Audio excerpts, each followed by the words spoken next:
Audio Jungle.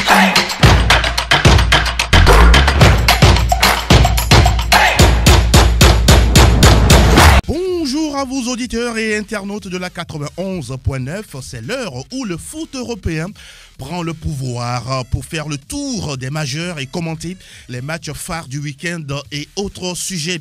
Bouillantissime derby londonien, le 169e du nom entre Gunners au pétard mouillé et des Blues déjà lancés en première ligue.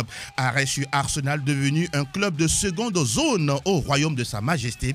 Arteta sans réelle solution. Le FC Barcelone au New Look se rend dans le chaudron de Bilbao dans un San Mamés privé de public. PFE visite également l'Allemagne où Ilas Bebou, covidé, va rater la deuxième journée face à l'Union de Berlin. C'est la rentrée en Serie A italienne. Ronaldo, Ibrahimovic, Osimhen, Abraham ou encore Ciro Immobile attendus pour une saison explosive. Votre émission parle également du derby de la Côte d'Azur entre l'OGC Nice et l'Olympique de Marseille. Puis nous parlons également du trophée UEFA 2021 qui pour succéder à Robert Lewandowski. Est-ce qu'il y a encore du suspense dans cette cérémonie? Les spécialistes nous en parlent. Ils sont déjà là, prêts à en découdre.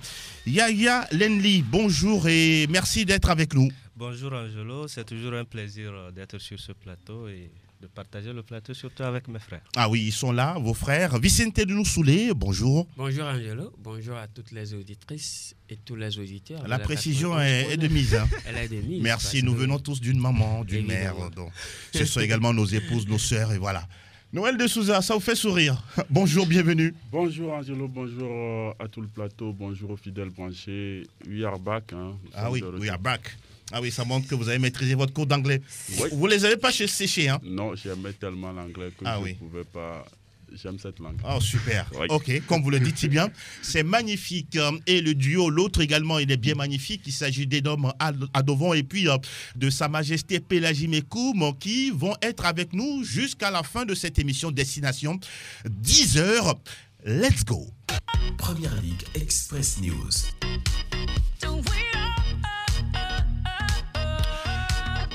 Nous démarrons justement la randonnée du foot européen avec ce chaud derby entre Arsenal et Chelsea. Le match a lieu dimanche.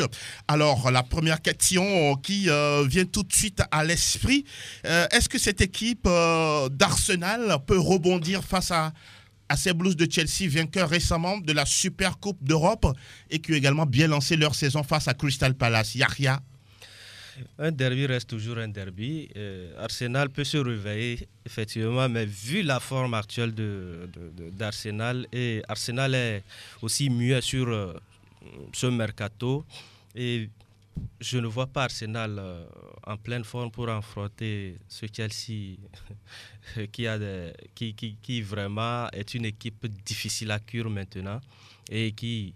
D'ailleurs, leur entraîneur Thomas Tuchel, qui a eu à confirmer qu'ils sont là pour chasser le titre, qu'ils sont des guerriers, ils vont chasser le titre à City, Liverpool et consorts. Ça serait la première disputée, mais pourvu qu'Arsenal se réveille. On parle d'une équipe d'Arsenal qui a perdu face à Brentford, le promu en première journée. Vous attendez une réaction de la part des joueurs de Mikel Arteta, Noël de Souza? Une réaction, là... Il y a de l'incertitude par rapport à cette formation d'Arsenal parce qu'on sait qu'au début, quand Arteta était là, il a quand même gagné face au gros. Il y avait eu Liverpool, il y avait eu même Chelsea. Et ça veut dire que cette formation est capable de souffler le chaud, le froid. Maintenant, le seul souci, c'est que sur les dernières rencontres de cette formation d'Arsenal, il n'y a plus l'envie de jouer. Les attaquants... qui sont carrément à la rue. Ce sont les joueurs qui n'ont pas le niveau ou c'est quoi le problème selon vous? Bon, moi je pense qu'à un moment donné, il faut bousculer, je pense, le vestiaire d'Arsenal parce qu'il y a des joueurs qui sont trop à l'aise.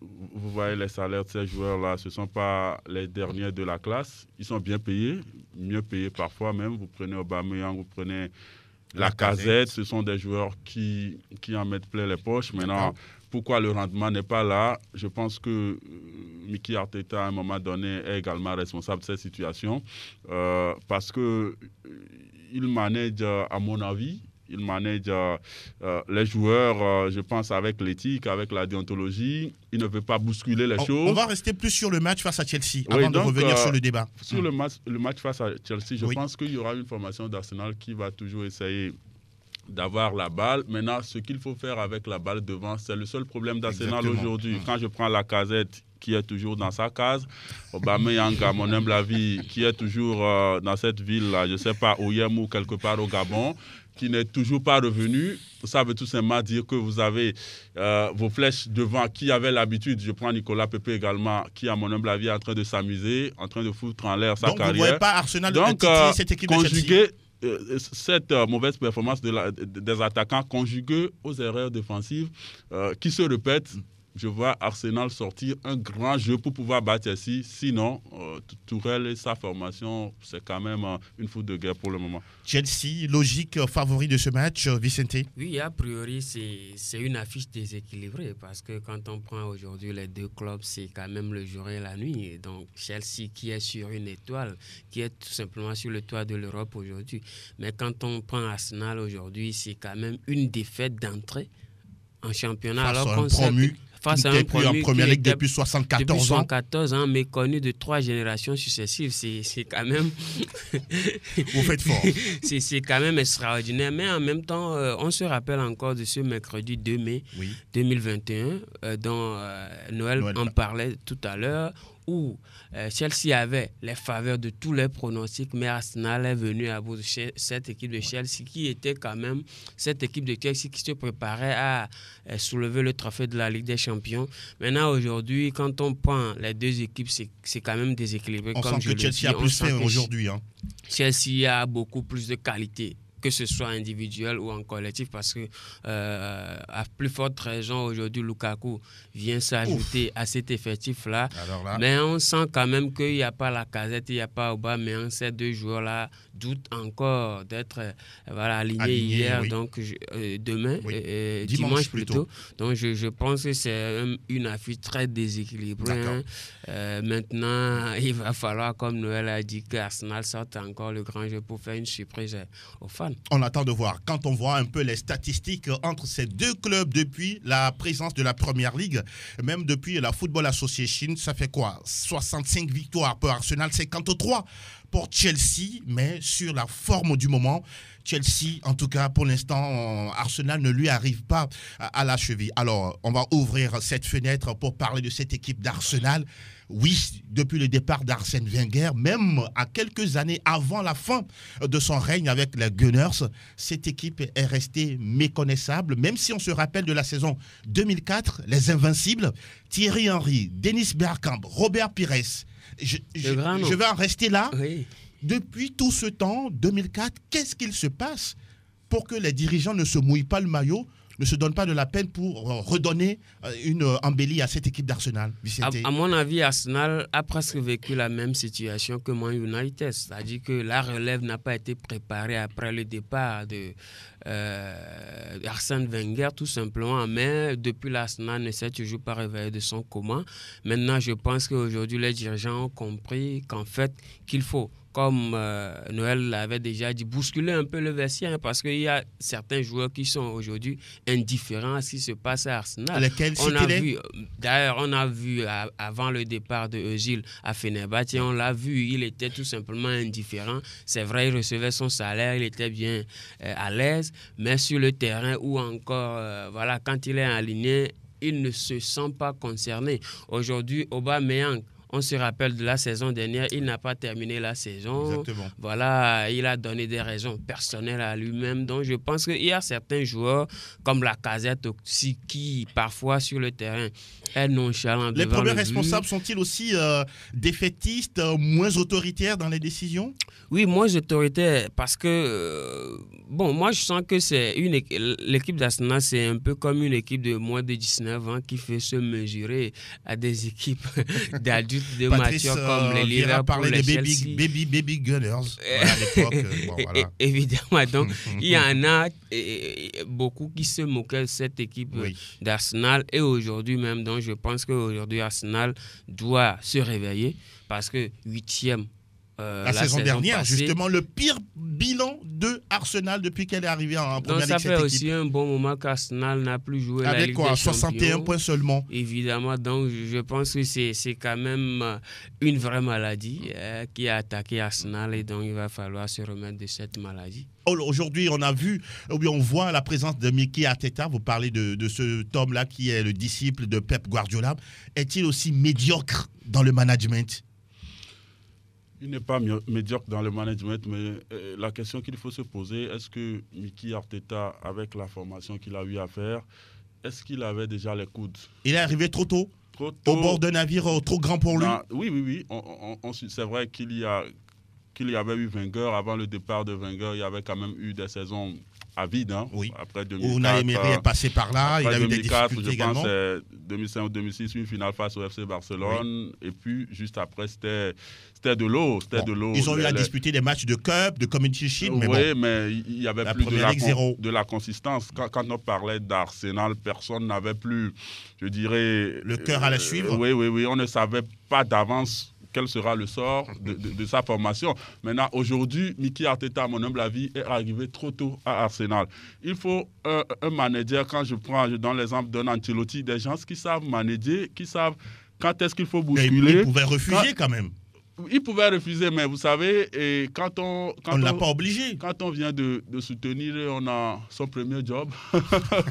Parfois, on saute là-dessus. Ah, oui, donc, je pense que c'est ce qu'il a eu à faire. S'il devrait retourner en arrière, je pense qu'Arteta ne va plus faire ce choix. Maintenant, aujourd'hui, je dirais, la chance d'Arsenal, c'est qu'en Angleterre, il y a cette transmission-là de génération en génération par rapport au club de cœur. Aujourd'hui, Arsenal a quand même des sympathisants parce que il y a cette culture-là en Angleterre qui oblige les parents ou les grands-parents à dire à leurs enfants, oui, depuis trop tôt, on vient avec ses fils au terrain, ses enfants et tout. Donc, c'est ce qui permet aujourd'hui à Arsenal d'avoir des sympathisants. Sinon, quand on parle de la formation d'Arsenal, je pense qu'il y a beaucoup de choses à refaire. Ça débute par la politique. La politique de ce club. Qu'est-ce qu'on veut faire avec notre club? Je pense que c'est le plus important. Ils sont partis piocher Nicolas Pepe, mais pourquoi avec la Ligue 1 à 80 millions d'euros? Oui, 80 millions d'euros. Pourquoi avec la Ligue 1, qui a quand même des joueurs consistants, qui sont capables de tenir? Pourquoi on ne sait pas de revenir, de revoir l'axe défensif? Pourquoi on ne revient pas au milieu de terrain? Pourquoi on n'étoffe pas cette équipe-là? On ne veut pas avoir des joueurs. Sur le mercato, à chaque mercato, quand est-ce que Arsenal a encore recruté un top player? Arsenal n'a pas l'habitude de faire ça. Ils n'ont pas l'habitude de faire ça, mais quand le monde évolue, quand les choses évoluent, vous êtes obligé de rentrer dans la danse. Vous voulez toujours garder ce que vous avez l'habitude de faire, vous serez là et les autres vont évoluer. Aujourd'hui, ça fait Brentford, je ne veux même pas parler de ce club. Vous allez terminer. Ça fait 2-0 pour ce club-là face à Arsenal. Donc je dirais tous ces marques qu'aujourd'hui, la situation d'Arsenal est déplorable. Il faut convoquer, je dirais, comment est-ce qu'on dit ça quand on est en crise là? Ah oui, voilà. Une réunion de crise. Une réunion de crise, une réunion d'urgence, c'est ça? Oui, urgence pour se dire la vérité et redéfinir de nouvelles bases. Faire comme si ce club là n'avait jamais existé et revenir avec de nouveaux projets. Yahya, on parle d'Arsenal qui aujourd'hui a la masse salariale la plus élevée du football britannique. Vous avez des joueurs comme Aubameyang qui émarge à 20 millions d'euros par saison. Mais sur le terrain, ça ne donne pas. On a des joueurs gracieusement payés, mais qui sont des paresseux sur le prêt. Ils sont trop lourds. Ils sont trop lourds. Alourdis par l'argent. Oui, c'est ça. Effectivement, la politique d'Arsenal, aujourd'hui, personne n'y comprend rien du tout. Personne ne comprend rien du tout parce que avant, Arsenal était dans l'achat. Ils achetaient des joueurs à vil prix et ils revendaient énormément. Ils ont assez fait d'économies pour le club. Mais aujourd'hui, comme l'a dit Noël, quand le monde évolue, excusez-moi de prêter... Arsenal doit faire comme Chelsea, par exemple, comme City? Mais c'est une obligation. C'est une obligation, il doit le faire. Puisque si vous voulez des titres, ou bien vous voulez jouer le maintien, là, c'est compréhensible. Mais quand vous voulez jouer le titre, un grand club qui a des fans de renom, même en Afrique, hein. Même en Afrique. Paul Kagame en est un. Aligo Dangote. On va en venir tout à l'heure. Oui, Aligo Dangote.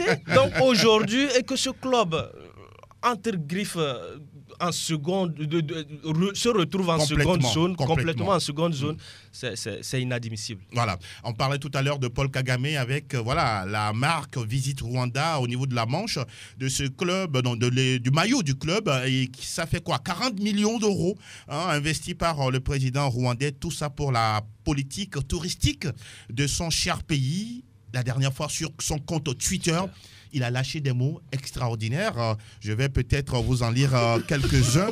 Mais ne riez pas, messieurs, parce qu'il était très, très en colère. Paul Kagame qui dit, par exemple, une équipe doit être construite dans le but de gagner. Nous savons tous sur quelles épaules repose ce lourd fardeau. J'espère qu'ils le savent aussi, ou même qu'ils l'acceptent. Oui, moi je me demande une seule question. Sur quel projet il a accepté d'investir à Arsenal? C'est là la question qu'il doit se poser en premier. Parce que d'abord en tant que fan, et puis peut-être une meilleure visibilité. Surtout qu'Arsenal produit du beau jeu, même si ça ne gagne pas. Je pense que son côté fan a pris le dessus. Parce qu'aujourd'hui, oui, Visite Rwanda a aussi investi au Paris Saint-Germain, si je crois bien. Parce que, au Paris Saint-Germain, ça génère. Mais maintenant, à Arsenal, peut-être qu'il a eu des garanties de la part des premiers dirigeants que cette année, ça doit changer et ça va changer. Ah oui, bon, il a risqué, sauf que le risque n'a pas donné. Non, donc, Paul Kagame qui dit encore la lutte dure depuis une dizaine d'années. Il y a eu des hauts et des bas, et plus de bas dernièrement. Ne pouvons-nous pas avoir un plan qui fonctionne vraiment?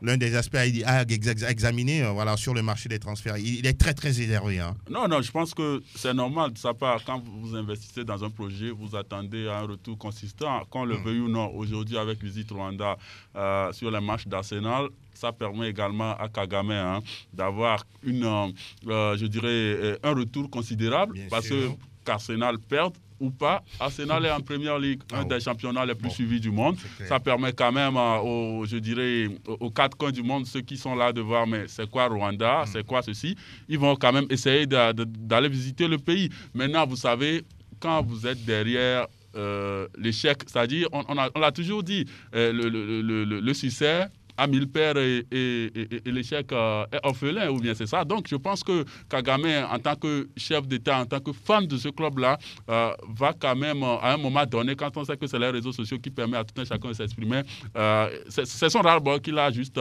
déversé là. Maintenant, je pense qu'il appartient également aux dirigeants d'Arsenal de revoir. Pourquoi ne pas essayer de faire des yeux d'eau à ces joueurs-là qui arrivent en fin de contrat et les prendre? Pourquoi pas? Oui, je pense que c'est également... Les prendre libres, c'est ça? Oui, c'est ça. Donc pour vous, les dirigeants n'ont pas de vision. De toutes les manières, on verra ce qu'Arsenal va produire face à Chelsea. Ce sera ce dimanche. Et autre match à suivre pour le compte du deuxième acte de la Première Ligue. On a Liverpool qui reçoit Burnley. Duel entre Manchester City et Norwich City à l'Etihad Stadium. Leeds United reçoit la formation d'Everton. Et puis Crystal Palace de Patrick Vieira rencontre le club de Brentford, le promu avec un certain Frank Thomas. C'est un entraîneur que j'apprécie particulièrement. Et puis dimanche, on aura Southampton, Manchester United et puis Wolverhampton face à Tottenham qui s'est offert le scalp de City lors de la première journée. Fini pour la Première Ligue anglaise. Cette fois-ci, direction où, oui, le dieu a quitté son trône. Aquí está la Liga Española. Nous parlons de la Liga espagnole, justement, oui, l'une des stars brillantes de ce championnat a quitté justement l'Espagne et a tronqué tout simplement un nouveau maillot. Nous parlons de Lionel Andrés Messi et le Barça, New Look, se déplace à Bilbao pour y défier l'Athletic. Cette équipe du Barça, New Look, qu'est-ce que ça vous dit pour cette nouvelle saison? Yahya, vous qui êtes supporter du Real Madrid. Vraiment, cette équipe du Barça...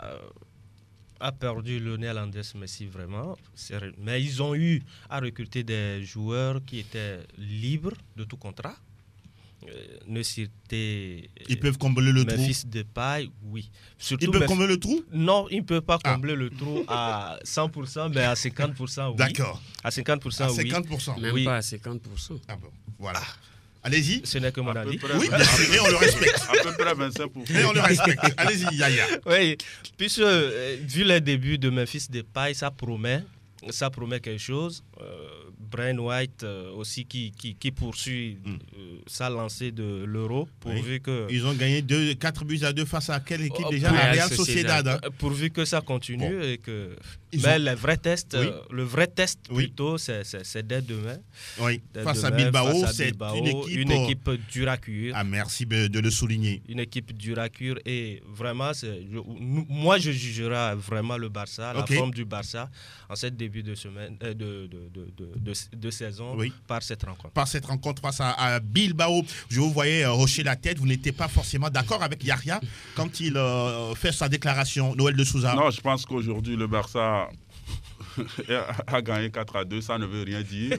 Rien dire du tout parce que vous avez les soucis, les vrais soucis du Barça qui sont toujours là. Le numéro 1 qui baisse son salaire, c'est Piqué. C'est Piqué, plus son ami l'anglais, plus Sergio Busquets en milieu de terrain. Quand vous avez ces 3 joueurs-là dans un match, hein, face à une formation de jeunes, ils ne pourront pas tenir. Avant, le Barça avait l'atout que tous les clubs aimeraient avoir. Je parle de Messi. Messi est parti. Le grand atout, Lionel Messi, n'est plus là. Quand Messi n'est plus là, et vous avez toujours vos problèmes, Busquets, Piqué et l'autre, l'anglais, vous les avez toujours dans votre équipe, les titulaires, et vous pensez que vous allez gagner qui? D'accord. Attention à ces petites On a victoires compris, de Liga on a espagnole. compris votre Moi, je vais réaction. juger le Barça en Ligue des Champions D'accord. face au PSG. C'est bien noté. Vicente Noussoulé, on va avancer pour parler de cette autre équipe du Real Madrid qui joue face à Levante. Et il semble que Benzema fera tout pour prolonger. C'est une bonne nouvelle pour la Casablanca. Oui, une très bonne nouvelle pour la Casablanca parce qu'aujourd'hui, après le départ d'un certain Cristiano, aujourd'hui, Benzema fait quand même office du meilleur joueur, si on peut le dire, de cet effectif-là, ou du meilleur ou du patron. Nous parlons du deuxième meilleur buteur de la saison dernière en Liga. Évidemment, donc cette prolongation-là fera tout simplement du bien aux fans du Real Madrid, encore que Benzema multiplie davantage ses réalisations parce que le Real en a besoin tellement aujourd'hui. C'est vrai que Mbappé a annoncé, mais il n'est toujours pas là, donc il va falloir beaucoup plus de responsabilités pour ce joueur-là et cette prolongation, elle est la bienvenue. Maintenant, en grosso modo, je pense que le Real Madrid d'aujourd'hui se doit de revenir à la tête de la Liga parce qu'elle l'a perdu l'année passée sur un petit point en faveur de l'Atlético de Madrid qu'il a amplement mérité. J'aime votre franchise. Il faut le rappeler. Donc, oui, une nouvelle saison s'ouvre avec de nouveaux objectifs et je pense que le Real est prêt pour aller, pourquoi pas, soulever le Graal. Pourquoi pas? Rapidement, pour revenir à ce que 30 secondes, s'il vous je plaît. pense qu'il va falloir que Lionel Messi parte un jour. Et cela s'est fait. Maintenant, il faut du temps pour ce Barça-là, de retrouver tout pour digérer le principe justement de l'avant, pour digérer tout Ça, simplement c'est aussi clair. le départ de Lionel Messi. Oui. Ça va se faire un jour et ce jour-là a été déjà acté. Je pense qu'il faut aller de l'avant avec les joueurs qui sont là aujourd'hui. Mais en même temps que certains, comme Piqué et autres. Mais pourquoi ça vous fait rire quand on parle de Piqué? Non, parce qu'il a été tout simplement le premier joueur qui a dit qu'il allait quitter après bon. ce fameux score de 8-2 face au Bayern de Munich. Il est là, Messi est parti. Il y a d'autres qui sont partis. Bon. Mais, C'est son choix. C'est son choix et on compte vraiment sur ses performances. Pourquoi pas? Il a déjà marqué en ouverture. Hein. On en parle. Rapidement, 30 secondes sur le cul d'Eden Hazard au Real Madrid. Apparemment, sa venue n'apporte rien à cette équipe. Oui, je pense que c'est l'un des flops. Il s'est trompé de club. Ou c'est Florentino Pérez qui s'est trompé il s'est pas trompé sur de le club, joueur. mais Eden Hazard s'est retrouvé dans son club de cœur où il a pensé que... Ah oui, tous les joueurs disent ça. Hein. Oui, il a pensé que c'est un lieu où il va mieux dormir au lieu de bosser dur et de travailler. Il n'a pas travaillé son physique et voilà, les blessures s'enchaînent. Voilà qui est dit. Deuxième journée de Liga démarre ce soir avec Betis Séville face à Cadix. Samedi, on aura Alaves Majorque, Villarreal qui se déplace chez l'Espagnol Barcelone. Duel attendu entre Grenade et le FC Valence. Dimanche, on aura la Real Sociedad face au Rayo Vallecano. L'Atlético de Madrid attend Elche. Et puis, voilà, on en parlait tout à l'heure, Levante sera l'hôte du Real Madrid. Et puis lundi, oui, on aura le temps de revenir sur ce match. Retafe de Djenda Konam s'attaque au FC Séville. En tout cas, on parlera également de la saison du capitaine des Éperviers. À quoi s'attendre pour la nouvelle QV? Finito pour l'Espagne. Et cette fois-ci, peut-être, voilà, le pays du futur Ballon d'Or. Willkommen zum Total Bundesliga. Total Bundesliga. Oui, on en parlait tout à l'heure en off, comme quoi Robert Lewandowski a encore envie de gagner le Ballon d'Or. 2020 lui a été fatal parce que la Covid-19 est passée par là. Donc on dit que c'est France Football qui était en complot pour ne pas décerner le trophée à l'attaquant polonais. Mais bon, voilà, ça fait partie du passé. On va parler de cette Bundesliga avec Hoffenheim de Ilas Bebou. Noël de Souza, les dernières informations nous disent que notre compatriote est covidé, atteint de Covid. Donc le premier match, il l'a raté, même si son équipe a gagné 4-0. Et là, ce sera le deuxième match face à l'Union de Berlin. Là aussi, on a souvent l'habitude de se poser la question, qu'est-ce qu'il va faire cette saison de mieux, Ilas Bebou, à Hoffenheim? Non, moi je regrette déjà le fait que le compatriote Ilas Bebou est toujours... va toujours évoluer avec cette formation parce qu'à mon humble avis, je ne sais pas si c'est l'encadrement ou c'est l'entourage de nos internationaux. Djenda Konam, Retafe, je ne sais plus ce qu'il fout dans ce club-là. Quand je prends Ilas Bebou, avec sa saison, ce qu'il a eu à faire, les buts marqués, lui qui a eu à mettre à terre les Neuer et tout ça dans ce championnat, même s'il faut changer de club, ce serait compréhensible, mais il est toujours avec son club. Déjà pour moi, je n'ai pas aimé. Peut-être qu'il n'y a pas des offres, ou soit il se sent mieux là-bas avec un bon salaire. Oui, et je vais encore en revenir par rapport à l'entourage, à l'encadrement des internationaux, de nos internationaux, parce qu'on voit quand même des joueurs d'autres sélections africaines, on voit un peu ce qu'ils jouent, ce qu'ils font sur la pelouse, et juste un pas, deux pas, ils se relancent ailleurs. Vous reprochez quoi à ces internationaux? Oui, je pense que c'est à eux de s'entourer des meilleurs pour pouvoir faire une carrière, je dirais, acceptable. Honorable. Donc aujourd'hui, par rapport à la Covid, on ne comprend plus rien. Vous êtes là aujourd'hui, vous êtes en forme et demain, avec le test, on vous dit que vous êtes Covidé. 2 ou 3 jours après, peut-être, on vous dit que le résultat est négatif. Donc, je pense qu'aujourd'hui, il faut que le joueur ait un mental fort parce que vous savez, quand vous avez déjà donné fort pour votre formation et vous vous préparez, il y a déjà eu la phase de préparation. Ça veut dire que le joueur était prêt, le joueur avait un mental, il était focalisé sur les rencontres de la Bundesliga et il va rater 2 journées. Il faut dire que son coach aussi lui fait souvent confiance. Oui, il lui fait confiance parce qu'il a déjà prouvé. Je pense qu'il n'a plus rien à prouver avec ce club d'Hoffenheim. Donc aujourd'hui, je pense qu'il faut que les conseillers, l'entourage du joueur essayent quand même de trouver les mots justes pour pouvoir le permettre d'être en forme, pour pouvoir revenir. Parce que vous savez, le football, oui, il dépense énergiquement sur le terrain au point qu'il faut être bien mentalement pour pouvoir tenir le long de la saison. C'est quelqu'un qui dit le football c'est 1% de physique et 99% de mental. A-t-il raison? On ne sait pas. Alors, on va parler de cette autre équipe attendue justement au carrefour de la Bundesliga, même si d'aucuns pensent déjà que le Graal lui sera décerné en fin de saison.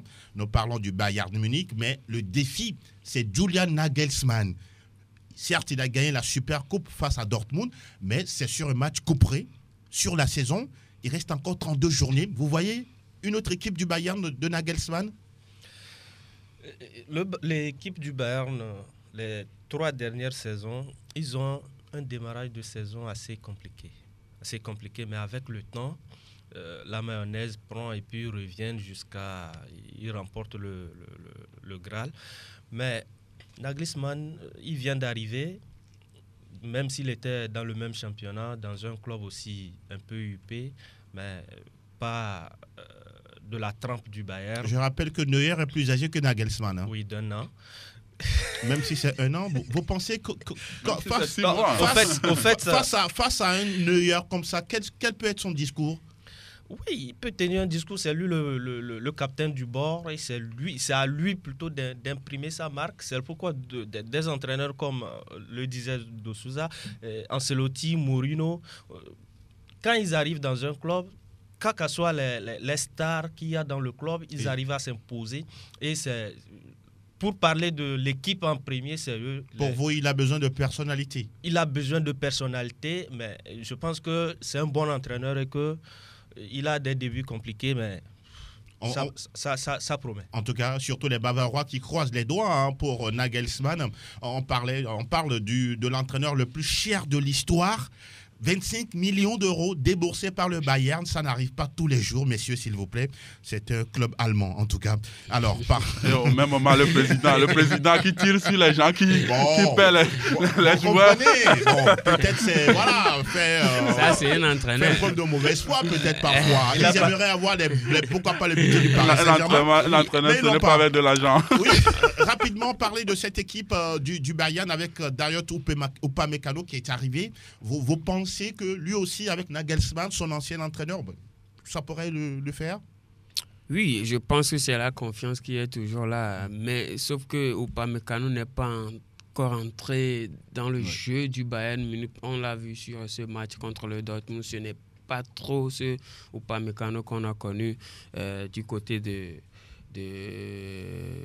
Leipzig. Ouais, Leipzig qui a d'ailleurs été cet empêchement pour le Bayern à un moment donné la saison passée. Qui a toujours un grand favori pour cette saison. Oui, évidemment, qui a été toujours un grand favori. Donc, Upamecano, ce n'est pas encore trop ça. Peut-être que je peux me prendre moi après, mais sur ce premier match contre le Dortmund, ce n'est pas trop ça. On peut encore lui trouver des situations atténuantes parce que c'est quand même Reus devant, c'est quand même Hollande et autres. Maintenant, je pense que cette équipe du Bayern de Munich, sauf revirement de situation, vous la voyez écraser tout. Vous la voyez écraser tout.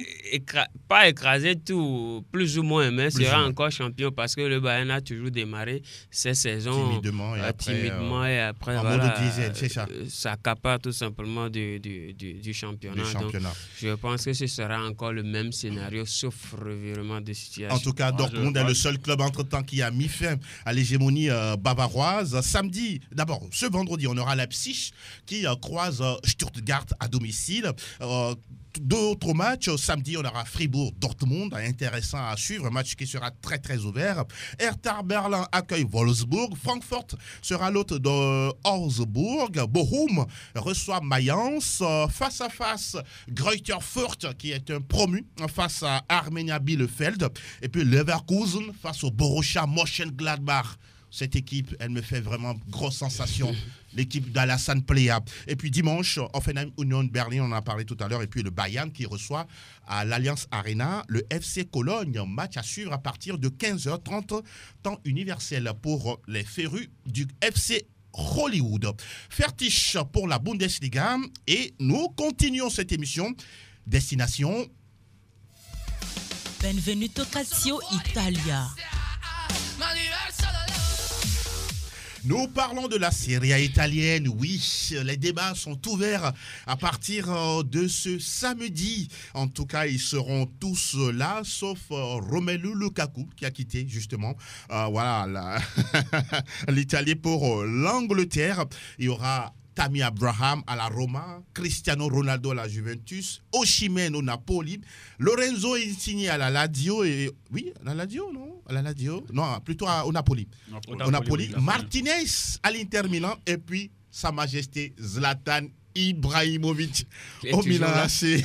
Alors mon cher Noël, quand on voit autant de noms sur le papier, sans oublier The Happy One, José Mourinho, oui, qui sera là aux commandes de la Roma.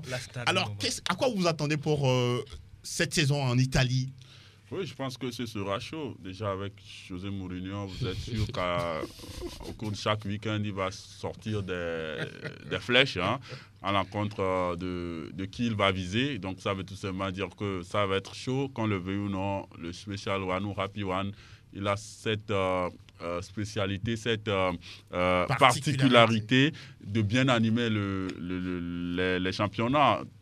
Aujourd'hui, on sait qu'il y a Cristiano Ronaldo, Zlatan et tout, mais Mourinho, à mon humble avis, est la grande star aujourd'hui de ce championnat-là. Maintenant, vous savez, il y a ce côté-là qu'on ne touche pas trop. C'est un peu les poches, hein, les finances, parce que quand on joue sur le terrain, il y a un retour aujourd'hui avec le public qui n'est pas encore ça ne fait pas le plein, en ils masse. reviennent en petites gouttes.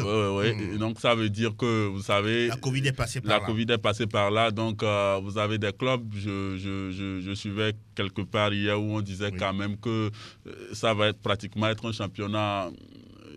Ça va se jouer sur des dettes parce qu'il y a eu les premiers responsables du football italien qui demandaient même à l'État de les subventionner. Donc ça veut dire que beaucoup de choses risquent de se passer au cours de la saison. Mais ce qui est clair, c'est que vous savez, les joueurs sont en forme. Eux, ce qu'ils attendent, c'est se produire sur la pelouse. Cristiano Ronaldo a déjà ses objectifs. Zlatan Ibrahimovic avec Olivier Giroud à ses côtés également. On ne sait pas trop comment est-ce que l'entraîneur va les utiliser parce qu'il s'agit de deux joueurs là qui ont quand même pratiquement les mêmes capacités. Et donc, ça va être très, très intéressant ce championnat-là. Maintenant, on verra si la Juventus va reprendre sa chose parce que vous savez, aujourd'hui... Sa chose Oui. C'est titre foncier. Non, on a sur les 10 dernières saisons. Non, écoutez, sur les 10 dernières saisons,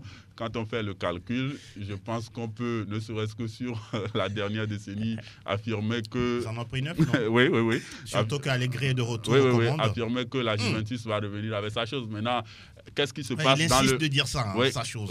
Qu'est-ce qui se passe dans le vestiaire de la Juventus de Turin? C'est un peu les interrogations. Est-ce que Cristiano et ses dirigeants, c'est un peu la rose? Il dit qu'il est là, qu'il va rester. Ouais, qu'il ne part pas arrêter de m'annoncer partout. On respecte mon nom. Quand on suit quand même certaines déclarations et on voit qu'à quelques secondes près, si Messi n'était pas au PSG, Cristiano pouvait... Ça c'est pour amuser la galerie. Vous n'allez pas croire quand même à ça. Non, on sait quand même, on connaît bien, on sait ce qui se passe dans le football. Aujourd'hui, les joueurs aiment bien les clubs, je vous aime bien, mais je me préfère. Donc, quand il y a plus que ce que vous m'offrez, je m'en vais. Comme le dit si bien le patron de la Fiorentina, qui dit simplement que un club espagnol a mis sur la table une certaine somme d'argent, mais là, City me propose plus que ça et je suis capable de laisser par exemple Dusan Vlahovic, c'est un joueur de 21 ans, 31 matchs, 27 buts marqués la saison dernière et City serait en passe d'aller prendre ce joueur en lieu et place d'Harry Kane qui ne serait pas en train d'être libéré par son patron. Alors, parlons de cette Serie A italienne avec l'Inter Milan qui a laissé partir Romelu Lukaku. Cette équipe-là, c'est quoi? L'argent forcément ou valablement Martinez peut faire l'affaire seul en attaque aujourd'hui avec d'autres joueurs?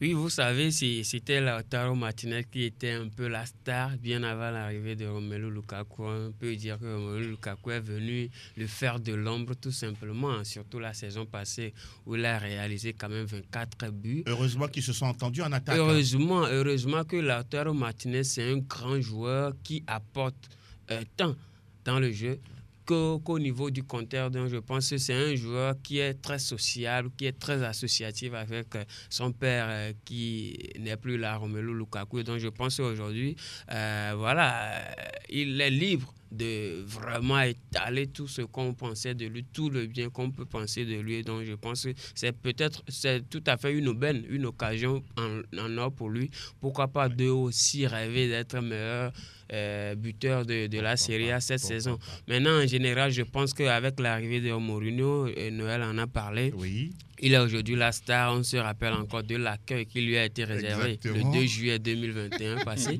La fameuse conférence de presse après. Évidemment, c'était quand même José Mourinho quand même. Après, il est arrivé à l'entraînement sur une Vespa.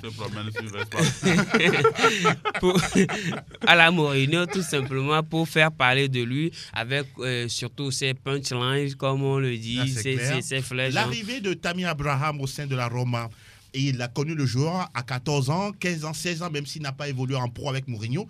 Il dit que oui, cet enfant, je le connais bien et on va passer une belle saison. Oui, Tammy Abraham, aujourd'hui, il avait envie d'aller explorer d'autres horizons et donc il est parti à l'AS Roma. Je pense que c'est le meilleur choix possible parce que de l'autre côté de Chelsea, c'est tout simplement un embouteillage, surtout avec l'arrivée de Lukaku. C'est l'embouteillage devant. Il fallait quand même rêver d'autres championnats. Oui. Je pense que la Roma elle est bien disposée pour Tammy Abraham aujourd'hui. Il retrouve tout simplement son coach, son ancien coach, quand il était encore au centre de formation de Chelsea. Donc je pense que même si Mourinho va lui lancer un peu des pics pour le bousculer un peu, je pense que c'est quand même la meilleure place où il doit se trouver aujourd'hui pour se mettre en concurrence avec Cristiano Ronaldo, Zlatan Ibrahimovic, Olivier Giroud, son ancien coéquipier, qui aussi a choisi un autre chemin. Donc, je pense que c'est quand même une série A qui sera très ouverte, assez relevée. Oui, mais même si elle a perdu de quelques éléments, je pense que voilà, les meilleurs sont toujours là. Les meilleurs sont toujours là. Samedi, on aura l'Inter face au Genoa, Vérone Sassuolo, Empoli qui reçoit la Lazio Rome, Torino face à l'Atalanta Bergame. Et puis, autre match dimanche, Bologne face à Salernitana, qui est un promu de cette Serie A italienne. L'Udinese face à la Juventus, Napoli, Venezia également un autre promu dans cette campagne italienne. Et puis, la Roma face à la Fiorentina, c'est un match que je vous recommande à suivre. Ah oui, José Mourinho pour ses débuts face au club d'un certain Franck Ribéry. C'est bien terminé justement pour la Serie A italienne et surtout on souhaite bonne chance à Victor Osimhen, l'international nigérian qui a claqué 10 buts la saison dernière, même si derrière il s'est blessé. Vivement que cette saison, il soit au point pour vraiment aller faire une magnifique campagne et surtout, pourquoi pas, une bonne CAN d'ici janvier 2022. Fermeture de la parenthèse. Et cette fois-ci, on va boucler le tour des majeurs avec la nouvelle Ligue des Étoiles. Tout à l'info Ligue 1. Info Ligue 1. Alors, mon cher Yaria, vous vous posez la question à quand je verrai Lionel Messi sous le maillot parisien vous vous posez la même question? Même si je ne suis pas fan du joueur.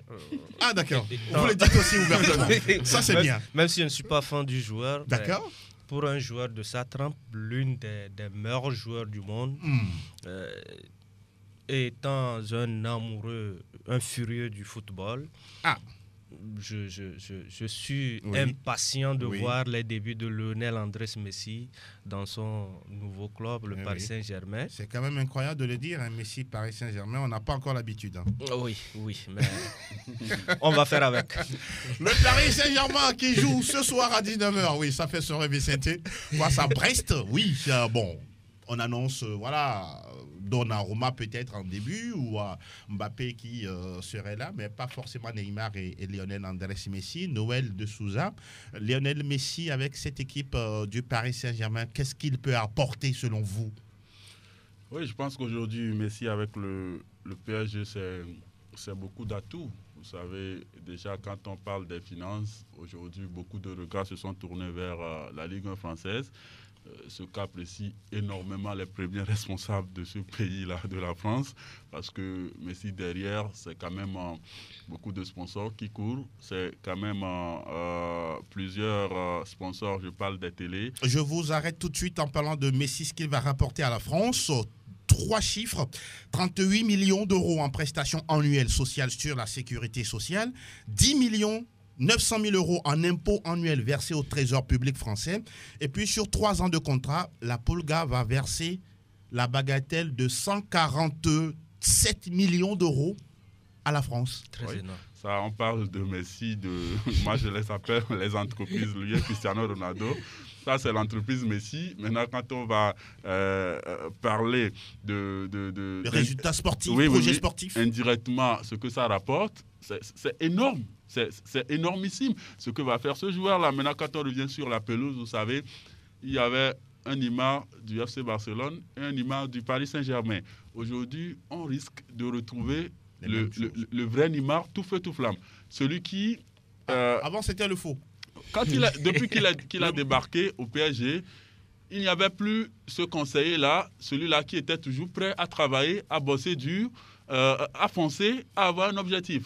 Aujourd'hui, Neymar a retrouvé, et il est d'ailleurs content de retrouver Messi parce qu'il sait que le gars, lui, il a des objectifs bien précis dans la tête et il est là pour ça. Maintenant, quand je vais parler de l'équipe entière, vous savez, quand vous avez ces joueurs-là, Messi, Ronaldo avec vous, leur manière de travailler, leur objectif, le fait qu'ils ne s'amusent jamais, qu'ils sont toujours prêts, ils sont précis, ils veulent être sérieux sur la pelouse, ça remobilise toute la troupe. Et aujourd'hui, le Paris Saint-Germain est bien plus qu'attendu sur le côté de la Ligue des Champions. Le championnat, vous savez, avec toutes ces stars-là, on ne va pas dire que c'est plié d'avance, mais il y a une forte probabilité qu'il remporte le championnat. Mais c'est la Ligue des Champions qui est le vrai problème. Et ce que j'imagine, Messi, Ramos qui va défendre Messi. Bon, on attend de voir. On attend de voir.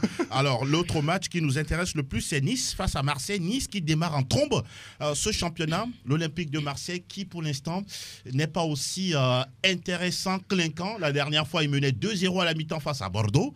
Derrière, c'est que Bordeaux égalise. Et puis voilà, hop, cette équipe de Marseille face à Nice, c'est un derby de la Côte d'Azur. Qu'est-ce que vous entrevoyez? C'est surprenant, mais en même temps, c'est rare de le souligner. Marseille a aligné 10 matchs en perdant un seul.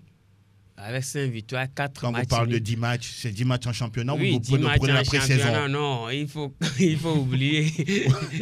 Il faut oublier la pré-saison. 10 matchs en championnat, c'est-à-dire qu'ils ont fait 5 victoires, 4 matchs nuls et une défaite.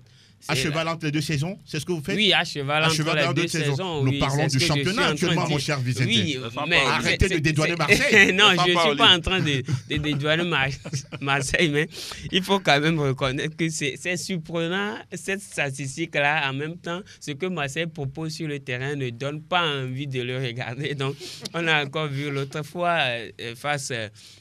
avec ce 2-2-là, oui, face à Bordeaux, tout simplement. C'est vrai qu'il y a 2 attaquants, Dimitri Payet et Ounder, qui sont tout feu, tout flamme en ce début de saison, mais c'est sans oublier la défense. Face à Nice, ils vont faire quelque chose selon vous? Oui, face à Nice, je pense que Marseille va devoir se relever et taper du poing sur la table, mais c'est sans oublier que Nice a accueilli l'ancien champion, c'est-à-dire le champion de l'année passée, Christophe Galtier, qui est là, qui a déjà flanqué 4-0 à Lille, qui était son ancien club. Son ancien club. Donc, je pense que c'est de bonnes guerres. Et donc, Marseille doit être aux aguets parce que Nice aussi a en son sein des joueurs tels que Justin Kluivert, Mario Lemina, des Kasper Dolberg qui s'est illustré énormément à l'Euro. Donc, je pense que ce sera quand même un match assez relevé. On attend de voir dimanche ce qui va se passer. D'accord. Et peut-être on souhaite 10 000 pas, 10 100 pas à Jorge Sampaoli. Parce qu'il ne s'assoit jamais, ce monsieur au tatouage extraordinaire. Samedi, on aura Monaco face à Lens. Saint-Etienne reçoit Lille, le champion justement en titre. Et puis dimanche, Lyon, Clermont Foot, Strasbourg 3, Montpellier, Lorient, entre autres rencontres, Rennes face à Nantes. On a fini avec la Ligue 1. Et cette fois-ci, on va se permettre une petite tribune pour parler des lauréats du trophée UEFA 2021. Plateau Foot Europe sur Sport FM.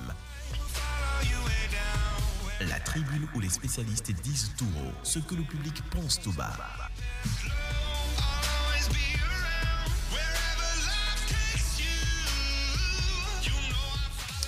Nous sommes dans la tribune Plateau Foot Europe et là, je ne sais pas s'il y a encore du suspense quand on parle des meilleurs joueurs de l'UEFA. On a 2 joueurs de Chelsea, vainqueurs de la Ligue des Champions, et puis Kevin De Bruyne, finaliste entre guillemets, qui a perdu. Alors justement, dites-nous, est-ce qu'il y a encore un suspense à se mettre sous la dent quand on parle de ce trophée des meilleurs joueurs? À mon homme, la vie, il n'y a pas de suspense. Il n'y a pas de suspense. D'accord, on va en rester là. Mon cher Noël, il y a une suspense? Non, il n'y a pas de suspense. Pas du tout non plus? Oui, un peu. Vous voyez qui gagnait? Bon, je vois Jorginho. Pourquoi pas N'Golo Kanté? Mais N'Golo Kanté peut aussi se le faire. Bon, pourquoi vous mettez Jorginho devant? Et Jorginho parce qu'il a raflé tous les trophées qui ont été mis en jeu cette saison. Hein. Il a la Ligue des Champions. Il a eu la Ligue des Champions. Ouais. Il a eu l'Euro. Il a eu la Super Coupe. L'Euro peut faire la différence. d'Europe. Donc, oui, l'Euro peut faire la différence. D'accord. Maintenant, avec N'Golo Kanté, on a vu ce qui s'est passé à l'Euro. Bon. Il est rentré trop tôt. On n'a plus retrouvé ce N'Golo Kanté-là qu'on avait vu sur les matchs contre le Real Madrid. Donc, je pense que Jorginho a un peu plus d'avance. Mais ça... Voilà, N'Golo Kanté peut faire la surprise aussi. De toutes les façons, on verra ce qu'il va en découler, le meilleur entraîneur. Là aussi, il n'y a pas de suspense. Il y a Roberto Mancini. Il peut glaner ce trophée-là face à Thomas Tuchel.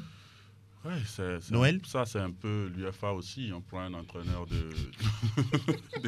de sélection face à un entraîneur de club. C'est karma, deux choses. Pour vous, c'est de la salade. Incomparable parce que moi, à mon humble avis, s'il faut essayer de scinder les secteurs, on prend le meilleur coach avec le club, le meilleur coach, le meilleur sélectionneur. Je vois les deux. Je vois Mancini avec la sélection et Tuchel avec le club. Maintenant, quand on les mélange, bon je ne sais pas trop. Vous voyez qui remportera ce Graal-là? Bon, Thomas Tuchel. Je le vois, oui, puisque la Ligue des Champions, c'est cette coupe-là. Ah oui, c'est la coupe chérie de l'UEFA. Oui, donc. Joueuse de l'année, 3 joueuses du FC Barcelone. On a Jennifer Hermoso, Lique Martins et puis Alexia Putellas. Bon. Même si les 3 prennent une seule prend, c'est pas un problème. On continue. Alors on rappelle que voilà, les 3 joueurs qui ont été sélectionnés, oui, ça s'est fait sur la base de 24 entraîneurs qui ont disputé l'Euro 2020 et puis 80 entraîneurs des clubs européens qui ont disputé et la Ligue des Champions et la Ligue Europa. Donc on attend le verdict. Ce sera le 26 août au centre des congrès Arlich à Istanbul en Turquie lors de la cérémonie de la phase de groupe de la QV 2021-2022. De toutes les manières, nous on vous fera vivre tous ces événements de foot européen sur la 91.9. Messieurs, mine de rien, on s'achemine vers la fin de cette émission. On va faire le tour de table rapidement pour parler de ce championnat turc également qui a repris. 30 secondes chacun. Est-ce que ce championnat-là, quand vous le suivez, est-ce que vous le suivez? Bon, moi, je suis les résumés. Je ne suis pas, parce que vous savez, aujourd'hui, la Turquie, entre guillemets, c'est un peu là où se retrouvent ceux championnat exotique. Oui, ceux qui n'ont plus... Mais qui est en Europe, ceux qui n'ont plus trop envie de bouger. C'est votre avis. Et puis c'était... Je ne pense pas. Aujourd'hui, le championnat turc, depuis que Adebayor a quitté, bon, je ne le suis plus trop parce que, mon côté togolais parlait un peu. Mais depuis un moment, comme Noël a dit, c'est les résumés. Mais des choses bizarres se passent aussi dans ce championnat. Se taper dessus en plein match. Oui, la journée précédente, il y a 2 coéquipiers de même équipe qui sont embrouillés, je pense. Mais il faut quand même reconnaître qu'il y a des joueurs d'excellents talents de ce côté-là. Il y a Younes Belhanda, Mesut Özil qui aussi a tout simplement marqué son premier but l'autre fois. Donc, il y en a tellement de talents. Il y a tellement de talents de ce côté. Mais bon. Yahya? Pour être franc, je ne suis pas ce championnat. D'accord. À moins quelques rencontres. Peut-être le derby d'Istanbul. Istanbul, Fenerbahçe, Beşiktaş, des clubs comme ça, des rencontres comme ça. Galatasaray. Galatasaray, ce n'est plus un club. L'ancien club de Rigobert. Ah oui, qui avait joué déjà la finale de l'Europa, la Coupe d'Europe en 2000, face à Arsenal. Drogba était passé par là aussi. N'est-ce pas? Tout dernièrement. On n'en parle pas souvent, mais il est passé par là. Alors, messieurs, rapidement vos dédicaces, en attendant d'avoir la belle mélodie qu'on a proposée à nos auditeurs. Noël de Souza. Oui, je vais saluer Sa Majesté, tous ceux qui connaissent Noël de Souza, les différentes catégories de personnes dans nos vies, ceux qui nous encouragent, ceux qui nous observent, ceux qui nous critiquent, ceux qui nous mettent les bâtons dans les roues, et ceux qui sont des obstacles pour nous. Ça nous permet d'avancer. Bon week-end à vous. On dirait qu'il a une dent contre quelqu'un. Mon cher Noël de Souza. Yahya. Bonjour à Zaref, bonjour à Boris, bonjour à la plateforme Fan of Real Madrid. Bonjour, coucou spécial plutôt à mes ennemis. Ah, coucou spécial. Oui, à mes ennemis, parce qu'ils me permettent de me corriger. Grâce à eux, je me corrige. Ah, décidément, vous aimez vos ennemis. Hein. Oui, oui, Ah, il faut ça, les c'est aimer. Il intéressant. faut les aimer. Il faut les aimer. Il faut les aimer. Et Et quand on te frappe sur la joue gauche, tu donnes la droite également? de nos jours, ça n'existe plus. Rapidement, il ne faut pas oublier J'arrive champion. Ouais. Je le salue de là où il se trouve. Mais faire aussi un clin d'œil à Laure Boulot, la journaliste Notre française. consoeur. Oui, de Canal+. qui a liké un de mes posts sur Instagram. intéressant. J'ai été tout simplement Wow. ébloui. Donc, Eh bien, dis donc. oui, Intéressant. voilà, j'aimerais lui faire un clin d'œil Eh ben, si elle m'écoute. Elle vraiment, nous donc, écoute sur sportfmtg.com sûrement. évidemment. Ah oui. Et donc, voilà, à tous ceux qui nous suivent et à tous Ouais. ceux qui nous donnent de la force. En tout cas, merci messieurs d'être passés dans le studio Messan Niamey. Je salue tous ceux qui sont nos auditeurs à travers le Togo, à travers le monde entier, sportfmtg.com. Vous pouvez retrouver cette vidéo sur le site de la radio www.sportfmtg.com et puis sur YouTube. Mille merci à Elomado Von et à Sa Majesté Pélagie Mekoum. Allez, paix, amour et unité à toutes et à tous. Ciao, ciao et à lundi.